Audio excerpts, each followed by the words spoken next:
How to rip a 2x4 using a circular saw. Circular saw is not the most common tool for ripping a 2x4. However, it is definitely possible to rip a 2x4 with a circular saw. As a first step, place the sacrificial sheet on your work table and place the 2x4 on top.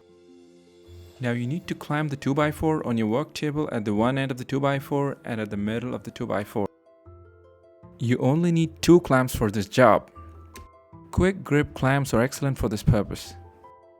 Now that the 2x4 is clamped in position, you need to prepare the circular saw for cutting. As the next step, set the blade height on the circular saw. The blade height needs to be set such that it should touch the sacrificial sheet under it. This means a height slightly more than 1.5 inches. What you want is the blade to be deep enough to make a through cut in the 2x4 while also slightly grazing the sacrificial sheet. Set the circular saw on the 2x4 and check the blade height visually to set it. Once you're done setting the blade height, lock the blade in place on the circular saw. To get a 2x2, measure the midpoint of the 2x4 using a tape and mark it on the 2x4 using a pencil or pen. Make sure the line is marked at the end of the 2x4 at the point from which you'll start the ripping. Next, you need to set the rip fence such that the blade of the circular saw sits just outside the line you marked on the 2x4. The blade should be placed outside the line. Depending on the thickness of your blade, you will experience some curve loss. If you need another size and not a 2x2, then adjust the ripping width accordingly.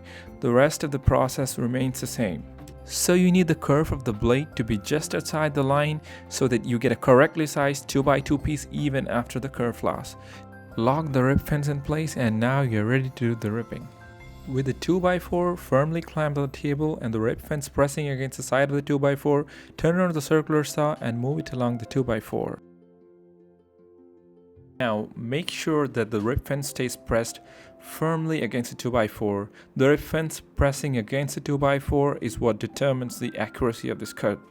Now, as you cut along the 2x4, you will reach a point where the saw is about to meet the clamp. At this point, you need to turn off the circular saw and remove the clamp in the middle of the 2x4 and reclamp it at the end from which you started ripping the 2x4. Note that you should only turn the circular saw off and you shouldn't pull it out of the 2x4. If you pull the circular saw out, it might be too difficult to put it back again to resume the ripping. Once the 2x4 is firmly clamped at both ends, continue the ripping until you reach the other end of the 2x4. At this point, you need to repeat what you did earlier and turn off the circular saw. Remove the clamp at the end of the 2x4 that is blocking your circular saw and place it at the middle of the 2x4.